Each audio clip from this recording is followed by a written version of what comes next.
잠시 기도합니다. 하나님, 이 시간 주의 말씀을 깨닫게 하여 주시고 사람의 철학이나 세상의 철학이 아니라 하나님의 마음이 풀어지는 시간입니다. 이 본당 안을 주님의 임재로 가득히 채워주셔서 하나님 아버지 모두가 하나님을 만나고 돌아갈 수 있도록 말씀하여 주옵소서. 감사하고 축복하며 예수님의 이름으로 기도드렸습니다. 아멘. 오늘은 로마서 강의 9번째 시간입니다. 오늘은 저희가 3장 전체까지를 같이 읽었는데요. 지지난주에 보면 2장 11절까지 하고 오늘은 쭉 이어서 3장까지 함께 보도록 하겠습니다. 1장부터 3장에 이어지는 가장 큰 주제는 제가 몇 주 전에 말씀을 드렸지만 모두가 다 죄 아래에 있다라는 것이죠. 모든 사람이 다 죄 아래에 있어서 심판의 대상이 될 수밖에 없다. 이것이 3장까지의 결론입니다. 그래서 1장에서는 자연인들, 아직 예수님을 알지 못하는 자연인들, 세상 속에 살아가는 사람들도 자연 만물을 보고 또 우주의 섭리를 보면서 분명히 창조주는 있구나라는 것을 충분히 알만한 사인을 주셨고요. 그래서 그 하나님을 찾지 않는 것 자체가 이미 죄다라는 것을 말씀을 드렸습니다. 기억나시죠? 그리고 2장에 와서는 이제 유대인들도 죄인이다라는 것에 대해서 이야기하고 있습니다. 그래서 2장에서 보면 유대인들이 왜 자신들을 죄인으로 인식하지 않는가라고 생각해 보면 그들에게는 무엇이 있기 때문입니까? 율법이 있기 때문이에요. 율법. 여러분, 하나님께서 유대인들에게, 이스라엘에게 왜 율법을 주셨나요? 3장 20절 말씀을 같이 보겠습니다. 시작. 그러므로 율법의 행위로 그의 앞에 의롭다 하심을 얻을 육체가 없나니 율법으로는 죄를 깨달음이니라. 아멘. 죄를 깨닫기 위해서 율법을 주셨죠. 율법을 지킬 수 있냐 없냐를 알기 전에 율법이 딱 주어지면 벌써 어때요? 마음에 내가 그 많은 계명들 안에 걸려 있구나라는 것들을 깨닫게 됩니다. 두 번째, 예수님께서 율법의 근본 정신을 우리에게 압축해 주셨습니다. 마태복음 22장 37절부터 읽겠습니다. 시작. 예수께서 이르시되 내 마음을 다하고 목숨을 다하고 뜻을 다하여 주 너의 하나님을 사랑하라 하셨으니 이것이 크고 첫째 되는 계명이요 둘째는 그와 같으니 내 이웃을 내 몸과 같이 사랑하라 하셨으니 이 두 계명이 온 율법과 선지자의 강령이니라. 아멘. 하나님을 사랑하고 어떻게 사랑하죠? 마음을 다하고 목숨을 다하고 뜻을 다해서. 이웃을 어떻게 사랑하라고 말씀하시죠? 내 몸과 같이 사랑하라고 말씀하시죠. 이것이 십계명을 주신 하나님의 근본적인 마음입니다. 그러므로 율법은 원래 우리가 타락하기 이전에 어떻게 사는 존재였는지를 설명해 주면서 또 반대로는 죄로 인해서 타락한 우리가 그 삶을 살 수 없다는 것을 우리에게 가르쳐 주고 있습니다. 여러분, 죄로 인해서 타락한 사람에게 나타나는 가장 강력한 증거는 뭐냐면 자기 중심성이에요. 자기 중심성. 하나님을 사랑하고 이웃을 사랑하는 삶이 편하지가 않은 거예요. 왜냐하면 내 중심으로 사는 게 편하기 때문입니다. 이게 뭐예요? 죄성의 본질이죠. 자기 중심성. 이웃을 내 몸처럼 사랑할 수 있는 존재에서 내 몸만 사랑하는 존재가 되어버렸습니다. 그래서 내가 여전히 죄성의 지배를 받고 있다는 가장 확실한 증거는 뭐냐면 내 속에 자기 중심성이 이겨지고 있느냐 그렇지 않느냐의 문제인 것이죠. 하나님보다 나를 더 중요시 여기고 이웃보다 나를 더 먼저 생각하는 자기 중심성. 로마서는 2장에서 그 전형적인 모델로 14절과 15절에 율법을 받지 않은 이방인의 본성을 이야기하고 있습니다. 같이 한번 읽어보겠습니다. 시작. 율법 없는 이방인이 본성으로 율법의 일을 행할 때에는 이 사람은 율법이 없어도 자기가 자기에게 율법이 되나니 이런 이들은 그 양심이 증거가 되어 그 생각들이 서로 혹은 고발하며 혹은 변명하여 그 마음에 새긴 율법의 행위를 나타내느니라. 아멘. 여러분, 하나님을 모르는 자연인들에게도 하나님께서 무엇을 주셨어요? 양심을 주셨어요. 원래 양심과 율법은 같겠죠. 왜냐하면 타락하기 이전에는 구분할 필요가 없습니다. 그냥 창조한 모습 그대로 잘 살면 하나님을 목숨처럼 사랑하고 이웃을 내 몸처럼 사랑하는 존재가 우리였어요. 근데 어느 순간 우리가 타락함으로 인해서 우리에게 양심은 남아있지만 문제는 뭐냐면 그 양심을 사용하는 나라는 존재가 굉장히 이기적이고 자기 중심적인 존재가 된 것이죠. 그래서 그 양심을 어떻게 사용하느냐, 15절에 보면 굉장히 기가 막힌 표현이 나옵니다. 서로 혹은 고발하며 혹은 변명하며 라고 나옵니다. 그 마음에 새긴 율법의 행위를 나타내느니라. 양심을 어떻게 사용하냐면요, 다른 사람을 고발하거나 아니면 자신을 변명하는 데 사용한다는 거예요.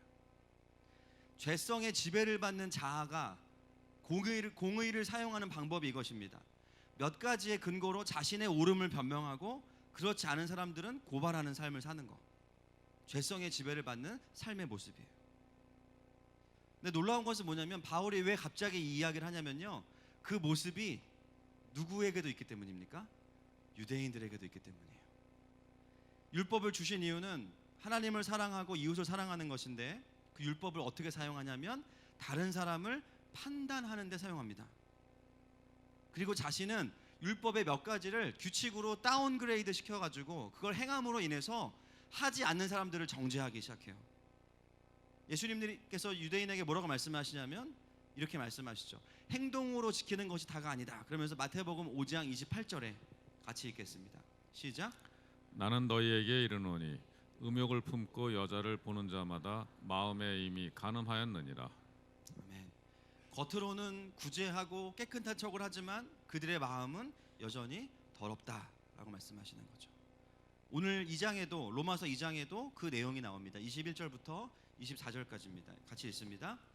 그러면 다른 사람을 가르치는 내가 내 자신은 가르치지 아니하느냐? 도둑질하지 말라 선포하는 내가 도둑질하느냐? 간음하지 말라 말하는 내가 간음하느냐? 우상을 가증히 여기는 내가 신전 물건을 도둑질하느냐? 율법을 자랑하는 내가 율법을 범함으로 하나님을 욕되게 하느냐? 기록된 바와 같이 하나님의 이름이 너희 때문에 이방인 중에서 모독을 받는도다. 아멘. 실제로 유대인들이 대놓고 도둑질을 하거나 간음을 하진 않았을 것입니다. 그런데 하나님 보시기에 그들의 마음은 이미 그걸 행한 거예요. 이미 그 마음 안에 말만 안 하다 뿐이지 여전히 간음하고 도둑질하고 하나님의 것을 자기 것으로 취하고자 하는 마음들이 가득하다는 것이죠. 하나님을 모르는 양심을 가진 사람들이 살아가는 삶의 양태와 놀라운 것은 율법을 가진 사람들의 삶의 양태가 완전히 똑같다는 것이죠. 그것은 무엇을 증명하냐면 유대인들 역시도 자기 중심성 안에 죄성 안에서 여전히 살아가고 있음을 증거하고 있습니다. 무늬만 다르죠. 결국은 다 자기 중심성 안에 갇혀 있는 것이죠. 유대인들에게 왜 이런 일이 일어났습니까? 로마서 2장 29절 같이 읽습니다. 오직 이면적 유대인이 유대인이며 할례는 마음에 할지니 영에 있고 율법 조문에 있지 아니한 것이라. 그 칭찬이 사람에게서가 아니요 다만 하나님에게서니라. 그들에게 율법이 문제가 있는 것이 아닙니다. 양심이 문제가 있는 것이 아니에요. 그들의 마음과 영에 할례가 일어나지 않았대요. 쉽게 표현하면 그들의 마음의 변화가 일어나지 않은 채로 죄성을 가진 상황에서 율법이 주어지니까 그 율법을 가지고 다른 사람을 죽이는 데 사용하는 것이죠. 그냥 죄된 자아로 살아가고 있다는 것입니다. 그 결과가 로마서 3장 19절입니다. 그래서 그들에게는 이런 결론이 주어지는 것이죠. 3장 19절 시작. 우리가 알거니와 무릇 율법이 말하는 바는 율법 아래에 있는 자들에게 말하는 것이니 이는 모든 입을 막고 온 세상으로 하나님의 심판 아래에 있게 하려 함이라. 아멘. 그러므로 유대인도 죄인이다. 죄인의 결론은 심판이다. 그래서 모든 사람은 다 자기 중심성 안에 있는 자기 죄성을 발견하면서 핑계댈 수 없는 죄인인 것을 인정할 수밖에 없다. 그것이 3장까지의 논지입니다. 남은 고발하고 나는 변명하고 보호하는 삶을 살아가는 것, 그것이죠. 지금은 이제 저희 가정에 그럴 일이 없는데 저희 두 아들이 어렸을 때 홈스쿨링을 초창기에 시작하면서 두 아이들이 같이 있던 시간이 많이 없었기 때문에 8살, 4살 때 어느 날 은율이가 엄마에게 왔어요. 이유는 뭐냐면 서율이가 갑자기 은율이 장난감을 딱 빼앗아 갔대요. 놀다가. 좀 억울한 거예요. 그래서 어떻게 해요? 엄마한테 와서 이른 거예요. 엄마, 서율이가 내 장난감을 뺏어갔다고 갑자기. 이건 뭘까요? 고발입니다. 고발이에요, 고발. 그죠? 억울해요. 그리고 나서 조금 있다가 서율이한테 엄마가 갔어요. 서율이는 어떻게 합니까? 어머니, 제가 죄인입니다. 이랬을까요? 제가 공룡의 눈이 멀었습니다. 이랬을까요? 아니에요. 더 큰 목소리로 원래부터 갖고 놀고 싶었는데 형이 너무 오래 갖고 놀아서 자기가 뺏었다는 거예요. 이건 뭘까요? 변명이죠. 여러분, 누가 옳습니까? 누가 옳습니까? 누구 편을 들어야 될까요?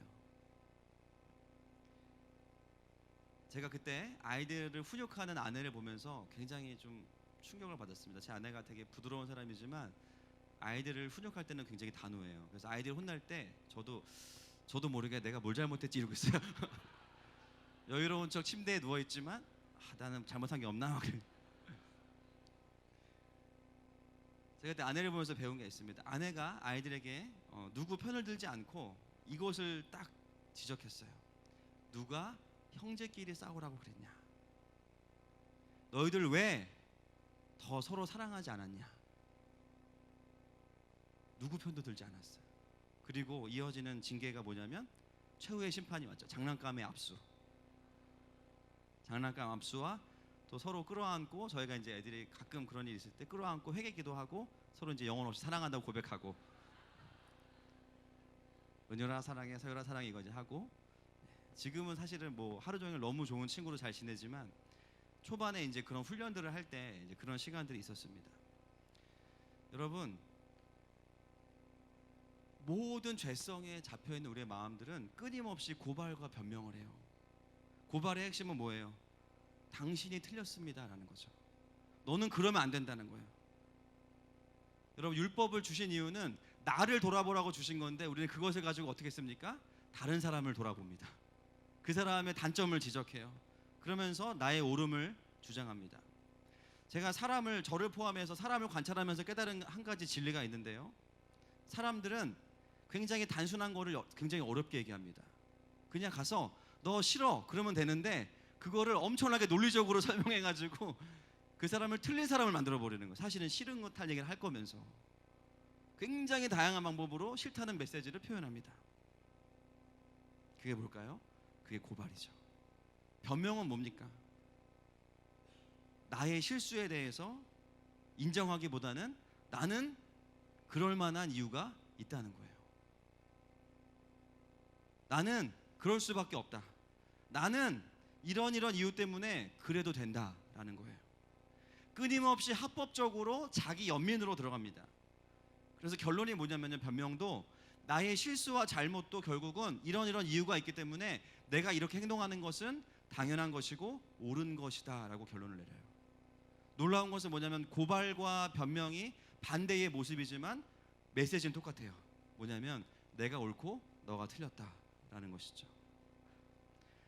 죄성 안에 갇혀있는 공의, 죄성 안에 갇혀있는 율법, 죄성 안에 갇혀있는 양심은요, 끊임없이 다른 사람들을 공격하고 나를 변호하는 데 사용되어집니다. 오늘 로마서는 그것을 가지고 유대인과 이방인들 모두가 다 여전히 죄 가운데 있는 모습이라고 우리에게 이야기하고 있습니다. 여러분, 이 세상을 한번 둘러보세요. 이 세상에 무엇이 가득합니까? 고발과 변명이 가득합니다. 자기 중심성에 사로잡힌 사람들이 회사에 가득하고 가정에 가득하고 학교에 가득해요. 서로 만나면 뭐 합니까? 자기의 단점은 변명해요. 나는 화내도 돼. 나는 분노해도 돼. 나는 이렇게 해도 돼. 그러나 다른 사람의 그런 모습은 절대로 용납하지 않죠. 고발하는 거죠. 그런 부장님, 그런 사원, 그런 남편, 그런 아내, 그런 자녀들이 이 세상에 가득합니다. 온 세상이 고발과 변명으로 가득해요.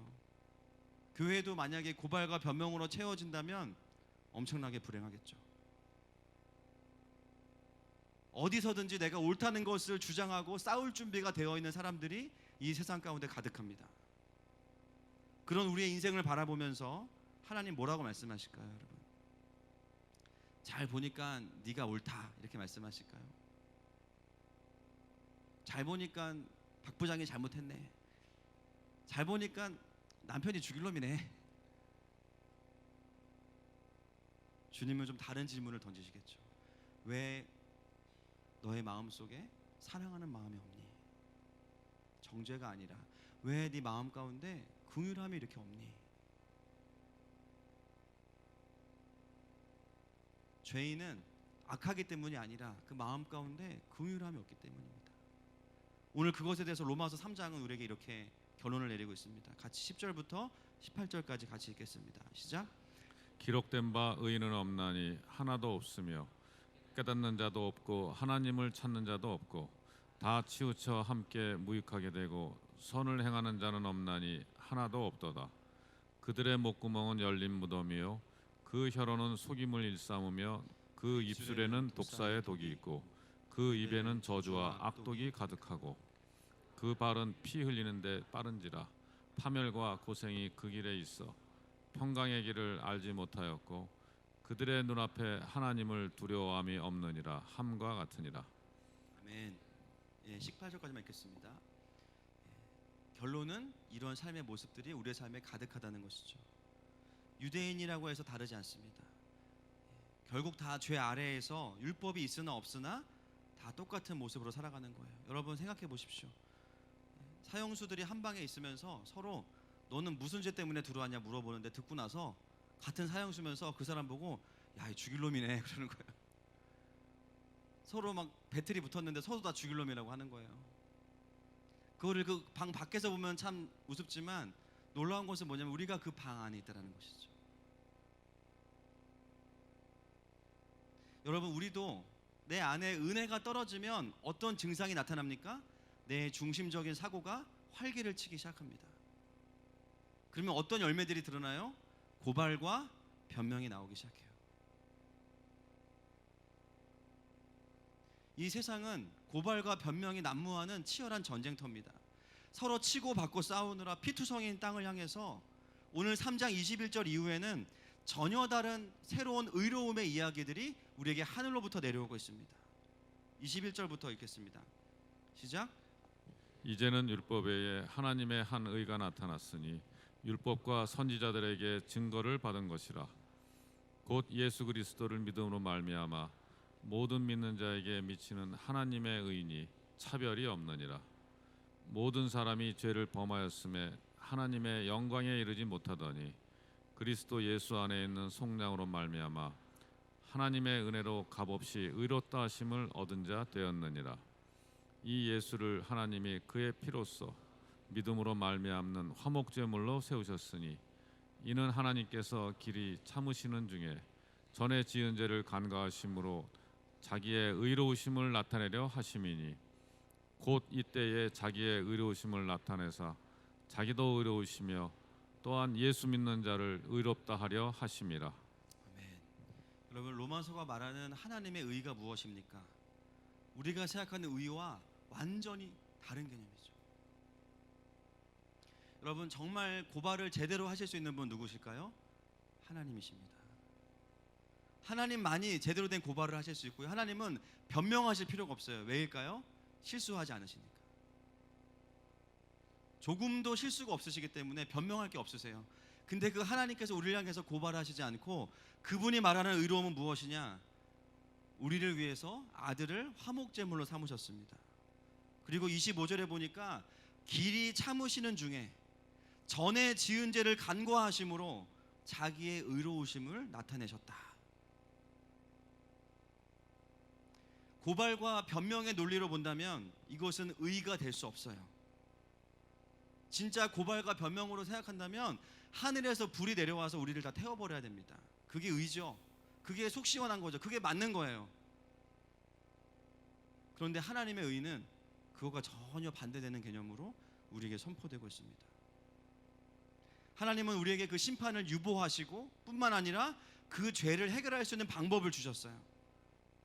그 방법도 우리가 받아들이기 준비가 되어 있지 않은 상황에서 이미 우리에게 구원의 길을 제시하셨어요. 로마서 5장 8절 말씀 읽겠습니다. 시작. 우리가 아직 죄인 되었을 때에 그리스도께서 우리를 위하여 죽으심으로 하나님께서 우리에 대한 자기의 사랑을 확증하셨느니라. 아멘. 여러분, 복음이 이해가 되십니까, 여러분? 어떠세요? 상식적으로 이해가 되세요? 감사한데 사실 다 이해가 안 돼요. 나를 위해서 그렇게 하실 이유가 하나도 없으시거든요. 많은 분들이 그러죠. 상식적인 신앙생활. 여러분, 신앙생활을 상식적으로 할 수 있으십니까? 때로 우리가 너무나 비상식적인 경험들을 하다 보니까 교회가 상식적이기만 하면 좋겠다라고 생각을 할 때가 있어요. 저는 어떤 의미인지 압니다. 그런데요, 여러분, 신앙생활은 비상식의 반대가 상식이 아니고요, 하나님의 사랑과 기적을 경험하는 것입니다. 아멘이십니까? 그 안에서도 상식적인 부분이 필요하죠. 그런데 더 중요한 것은 뭐냐면, 성경이 말하는 하나님께서 우리에게 말씀하기 원하시는 것은 그걸 초월한 것이에요. 그분의 사랑 자체가 이미 상식을 초월한 것입니다. 도저히 우리로서는 이해할 수 없는 거예요. 그냥 감사한 거는 나를 구원해 주신 게 감사할 뿐이죠. 상식과 상식주의를 구분하는 것이 우리에겐 필요합니다. 상식주의는 인본주의에서 온 거예요. 사람이 생각하는 수준에서 모든 것을 결정하고 옳은 대로 행하자. 여러분, 그거는 신앙생활이 아니고요, 그냥 일상생활입니다. 하나님 필요 없죠. 왜냐하면 내가 생각하고 옳은 대로 행하는데 기도가 왜 필요해요?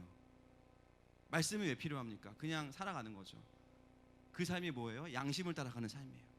그런데 그 삶을 우리가 살 수 있어요, 없어요? 못 삽니다. 죄성을 이길 수 없기 때문에 사라지지 않는 거예요. 성경은 우리 각자에게도 날마다 하나님 안에서의 초자연적인 삶을 살 것을 도전하고 있습니다. 할렐루야. 여러분, 우리가 일상을 살아갈 때 우리의 일상이 그냥 상식적인 삶이 아니에요. 날마다 우리는 기적 속에 살아가고 있습니다. 하나님께서 우리에게 심판을 유보하시고 날마다 우리를 살아가게 하시는 것, 초자연적인 하나님의 은혜입니다. 인정하십니까?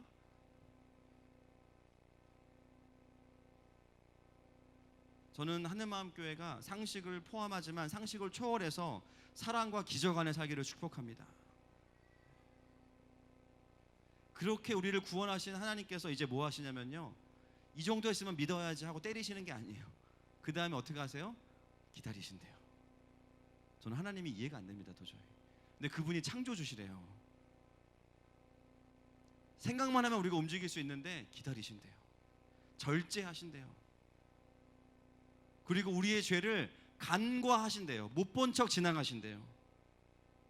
여러분, 성경이 말하는, 성경이 선포하는 의로움은 공의가 아니라 우리를 긍휼히 여기시는 것입니다. 이 세상 속에서는 그런 스토리를 찾아볼 수가 없죠. 그러나 하늘을 보면 다른 의미의 의로움이 우리에게 들려지는 것입니다. 하나님 우리에게 사랑을 강요하지 않으세요. 너 제 사랑해, 무조건 사랑해. 그 전에 하나님이 하시는 일이 무엇입니까? 본인의 삶을 우리에게 보여주시는 거죠. 아들을 내어주시고 아들을 죽이시고 우리에게 그 모든 은혜를 더하시고 기다리시는 그분을 보여주십니다. 우리는 이해가 안 되죠. 왜 나를 이렇게 사랑하실까? 그래서 하나님을 알게 되어질 때 우리에게 자연스럽게 일어나는 변화가 뭐냐면, 그분의 의로우심은 우리를 두렵게 하는 것이 아니라 우리를 부끄럽게 합니다.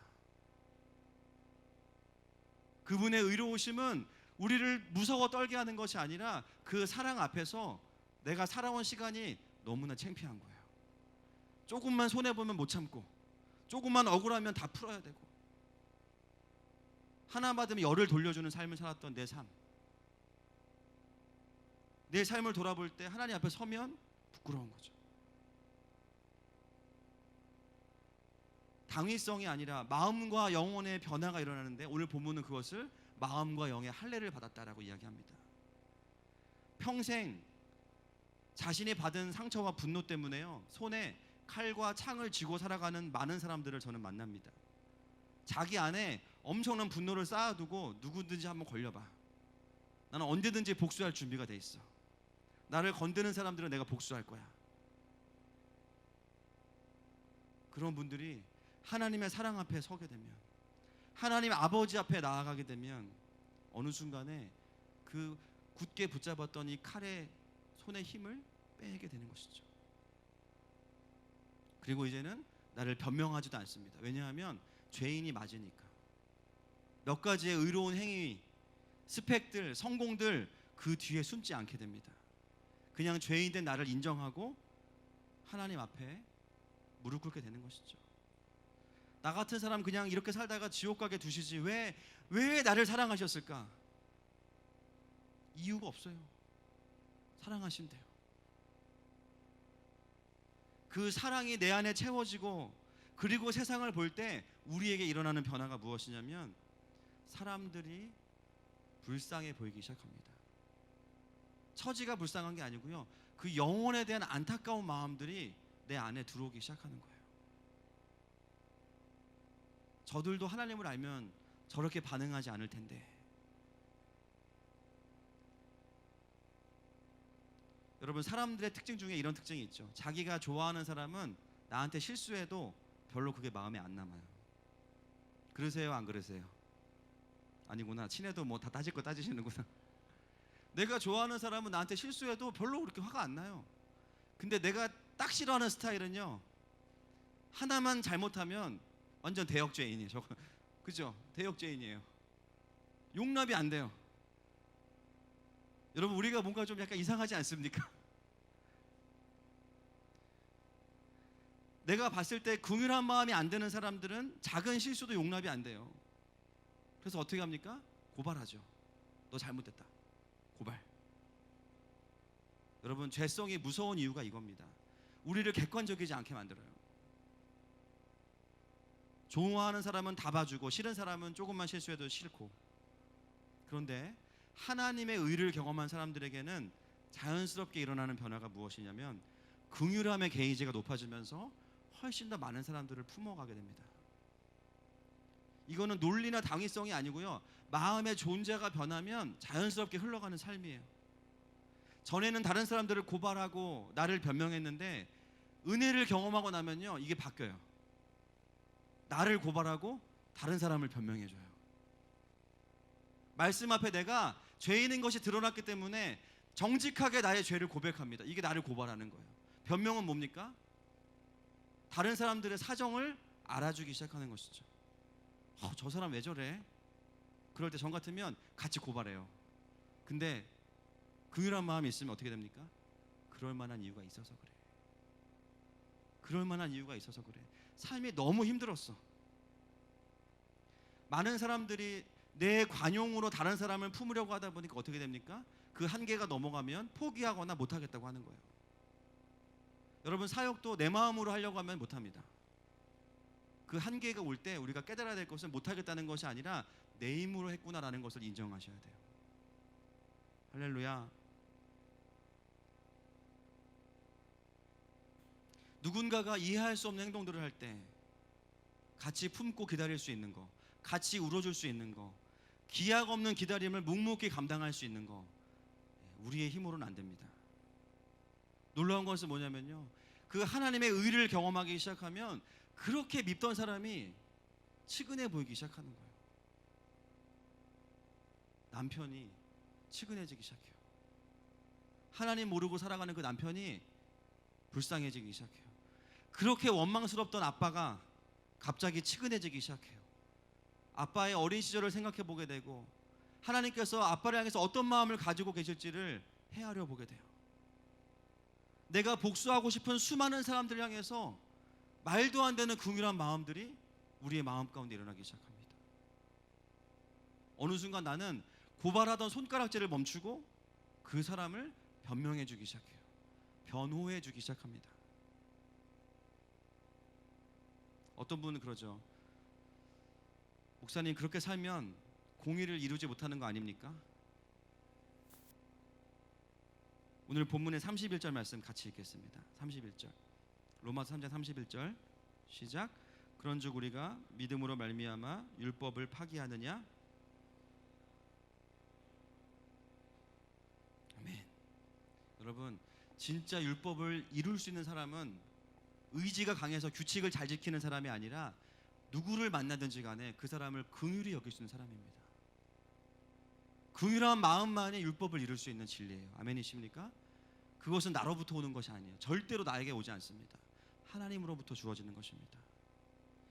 여러분, 예수님의 십자가가 우리에게 무엇을 이야기하냐면요, 하나님의 의로우심과 공의가 아니라 그분의 사랑을 이야기하죠. 내가 내 죄의 문제를 해결하지 못해서, 내 중심성을 벗어나지 못해서 수많은 사람들을 가시로 찌르고, 수많은 사람들을 내가 상처 주고 분노하고 하나님을 향해서까지도 고발하던 내 인생 가운데 정말 바보 같은 존재가 오셨어요. 내가 분명히 이야기했는데 나에게 가시가 있다고, 그런 나에게 오셔서 가시가 없는 것처럼 그냥 나를 안아버리신 존재가 있어요. 누구십니까? 하나님이십니다. 이사야서 53장 5절 말씀 같이 읽겠습니다. 시작. 그가 찔림은 우리의 허물 때문이요 그가 상함은 우리의 죄악 때문이라. 그가 징계를 받음으로 우리는 평화를 누리고 그가 채찍에 맞음으로 우리는 나음을 받았도다. 분명히 나에게 가시가 있다고 이야기했는데, 오지 말라고 이야기했는데 그냥 나를 와서 안아버리신 거예요. 내 가시가 그분의 심장을 찔렀습니다. 여러분, 예수님을 못 박은 사람 누굽니까? 로마 군인이 아니고 우리입니다. 그 가시면류관의 가시가 누구의 가시예요? 우리의 가시예요. 자기가 죽어가면서도 정말 바보같이 와서 우리를 꽉 안고 그 피가 내 삶 가운데 들어올 때 내 삶에 생명이 들어왔습니다. 그 복음을 믿음으로 받아들인 사람들이 마음의 할례를 경험하게 되는 거예요. 마음이 바뀌어야 진짜 행동이 나오는 거예요. 마음이 바뀌어야 우리는 나의 중심성을 넘어서게 되는 거죠. 죄의 지배가 아니라 은혜의 지배를 받게 되는 것입니다. 정말 하나님을 인격적으로 만난 사람들 안에는 이 내면의 변화가 있어요. 그 확장이 있어요. 전에는 끊임없이 내가 준 상처는 몰라요. 남이 준 상처는 죽을 때까지 기억해요. 끊임없이 내 상처에 집중하던 사람들이 그분을 만나고 나면 내가 남을 얼마나 힘들게 했는지를 새롭게 보게 되면서 변화를 경험하죠. 은혜의 지배를 받는 사람들은 자연스럽게 죄성의 지배로부터 빠져나오게 됩니다. 자기 중심성이 약해지게 돼요. 하나님과 옆에 있는 형제와 자매들을 향해서 더 멀리 가는 사람이 되어지는 것입니다. 내 뜻보다 하나님의 뜻에 관심을 갖게 되고, 그리고 다른 사람들을 긍휼히 여기는 삶을 살게 되는 것이죠. 우리가 딱 보기에 불쌍한 분들은 그냥 품어줘요. 저 사람 진짜 힘들구나. 근데 여러분, 어떤 경우에 품기가 힘들어요? 긍휼해 보이지 않는 분들, 아까도 얘기했지만 가시가 많은 사람들이에요. 다가갈 수 없는 사람들. 가시가 왜 많을까요? 더 이상 상처받고 싶지 않기 때문이에요. 외롭기 때문이죠. 그래서 진짜 나에게 다가오는 게 부담스럽고 좀 내가 지켜봐야겠다, 내가 마음을 줄 수 있는 사람인지. 그래서 우리는 가시를 만들어 놓습니다. 때로는 그런 사람들 하나님 우리에게 맡기실 때 그런 분들을 품는 게 쉽지 않죠. 왜냐하면 다가갈수록 어떻게 돼요? 우리를 축복하는 게 아니라 찌릅니다. 찔러요. 좋은 의도를 오해하고 찔러요. 놀라운 기적은 뭐냐? 하나님의 긍휼하심이 내 안에 채워지기 시작할 때, 물론 아프지만 우리가 그 사람을 향해서 뒤로 후퇴하지 않게 돼요. 나를 찌름에도 불구하고 그 사람들을 존재로 받아내기 시작합니다.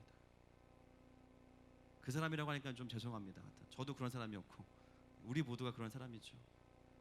하나님께서 우리의 인생에 오셔서 우리의 가시를 다 자신의 몸에 다 찌르셨어요. 그리고 우리를 안아주셨어요. 그 용납을 경험한 사람들은 점점 더 일관되게 바뀌어지는데, 고발하거나 변명하는 삶을 멈추게 되고 누구를 만나든지 간에 긍휼함으로 반응하기 시작합니다. 그리고 그 인생은 율법을 주신 하나님의 마음을 기쁘게 하는 인생이 됩니다. 그렇게 살아가는 사람에게 예수님께서 뭐라고 말씀하시는가? 마태복음 5장 7절 말씀 같이 읽습니다. 시작. 긍휼히 여기는 자는 복이 있나니 그들이 긍휼히 여김을 받을 것이며. 아멘. 여러분, 긍휼히 여기는 사람은 어떻게 된대요? 긍휼히 여김을 받는데요. 우리는 내 안에 있는 그 억울함과 분노를 다 표현해야 내가 살 것 같죠? 그렇지 않대요. 고발과 변명이 충만한 삶은 또 다른 고발과 변명의 삶을 만들어낼 겁니다. 그러나 내가 누구를 만나든지 하나님 사랑 앞에서 긍휼하기 시작하면, 그 사람을 변호해 주기 시작하면 어느 순간 나도 다른 누군가에게 긍휼히 여김을 받게 된대요. 여러분 축복합니다. 축복합니다. 내 삶에 은혜가 떨어지면 누구나 마찬가지입니다. 고발과 변명이 늘어나요. 여러분 한 주간 어떻게 지내셨습니까? 내 삶에 은혜가 충만해지면 누구를 만나도 긍휼함이 느껴져요. 정죄의 메시지가 아니라 나를 돌아보는 메시지입니다.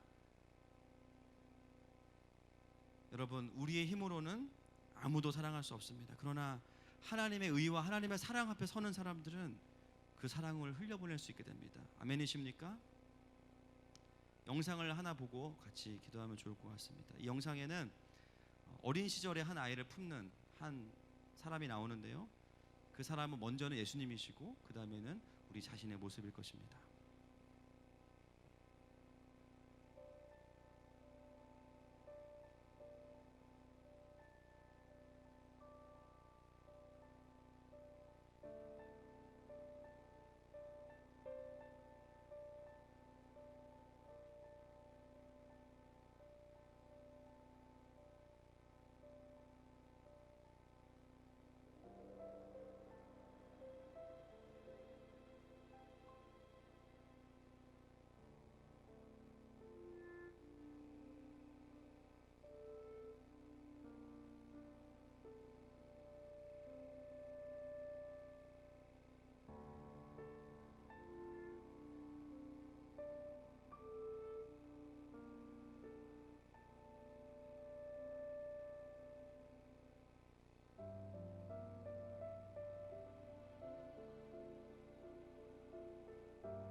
시간에 같이 좀 기도하기 원합니다.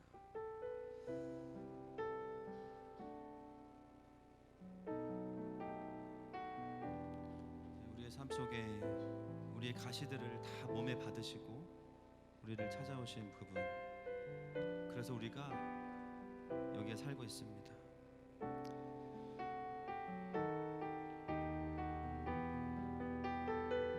시간 주님의 사랑 앞에 함께 나아가시면서 이 고백을 하십시다. 나의 마음이 주 보기 원하네. 세상의 헛된 믿음